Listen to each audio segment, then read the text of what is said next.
اس سورہ فاتحہ کی اہمیت کو بیان کرنے کے لیے اتنی بات بھی کافی ہونی چاہیے کہ اللہ تبارک و تعالی نے اسی سورت کو اس کام کے لیے منتخب فرمایا ہے کہ نہ صرف ہر نماز میں بلکہ نماز کی ہر رکعت میں اس کا پڑھنا ضروری قرار دیا گیا ہے۔ اور ایک حدیث میں نبی کریم سرور دو عالم صلی اللہ علیہ وسلم کا یہ ارشاد ہے کہ لا صلاۃ لمن لم یقرأ بفاتحۃ الکتاب، جو شخص سورہ فاتحہ نہ پڑھے اس کی نماز ہی نہیں ہوتی۔ تو سورہ فاتحہ نماز کا لازمی جز قرار دے کر یہ فرما دیا گیا ہے کہ وہ ہر نماز میں پڑھی جائے گی۔ اس سے اس کی اہمیت واضح ہوتی ہے۔ اور اس میں ایک حدیث حضرت ابو ہریرہ رضی اللہ تعالیٰ عنہ سے مروی ہے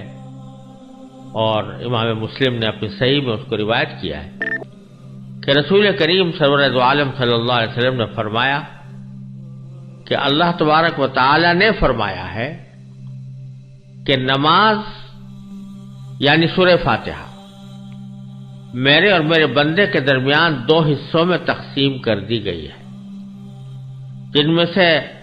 آدھا حصہ میرے لیے ہے اور آدھا حصہ میرے بندے کے لیے، اور جو کچھ میرا بندہ مانگتا ہے وہ اس کو دیا جائے گا۔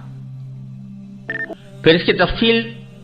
نبی کریم صلی اللہ علیہ وسلم نے اس طرح بیان فرمائی کہ بندہ جب نماز میں یہ کہتا ہے کہ الحمدللہ رب العالمین، جس کے معنی یہ ہے کہ تمام تعریفیں اللہ کی ہیں جو تمام جہانوں کا پروردگار ہے، تو اللہ تبارک و تعالی اس کے جواب میں فرماتے ہیں کہ حمدنی عبدی، یعنی میرے بندے نے میری حمد کی ہے، میری تعریف کی ہے۔ اور جب وہ کہتا ہے الرحمن الرحیم تو اللہ تعالیٰ فرماتا ہے کہ اثنا علی عبدی، کہ میرے بندے نے میری پھر تعریف کی ہے۔ اور جب بندہ کہتا ہے مالک یوم الدین تو اللہ تعالیٰ فرماتے ہیں کہ میرے بندے نے میری بزرگی بیان کی، یعنی مجدنی عبدی، میرے بندے نے میری بزرگی بیان کی ہے۔ اور جب بندے کے درمیان اور یہ آیت یعنی ایاک نعبد و ایاک نستعین یہ میرے اور میرے بندے کے درمیان مشترک ہے، کیونکہ ایاک نعبد کے معنی ہے کہ ہم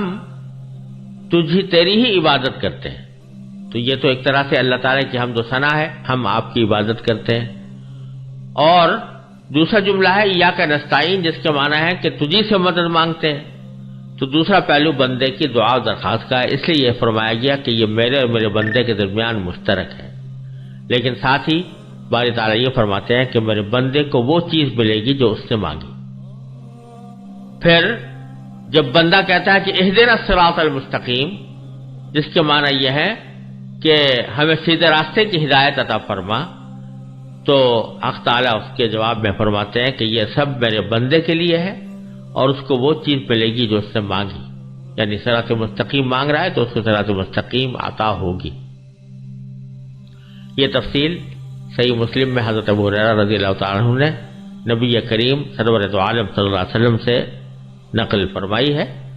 اور اسی حدیث کی وجہ سے علماء کرام نے یہ فرمایا ہے کہ جب آدمی سورہ فاتحہ کی تلاوت کرے تو نماز کے اندر اس کی ہر آیت پر وقف کرنا چاہیے، یعنی الحمدللہ رب العالمین کہا،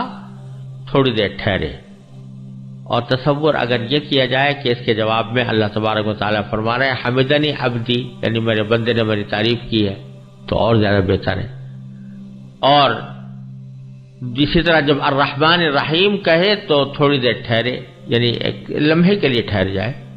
اور تصور کرے کہ میرے پروردگار نے اس کے جواب میں یہ فرمایا کہ اثنا علی عبدی، یعنی میرے بندے نے میری ثنا کی ہے۔ اور جب مالک یوم الدین کہے تو پھر ٹھہر جائے ایک لمحے کے لیے اور یہ تصور کرے کہ باری تعالیٰ نے فرمایا کہ مجدنی عبدی، میرے بندے نے میری بزرگی بیان کی ہے۔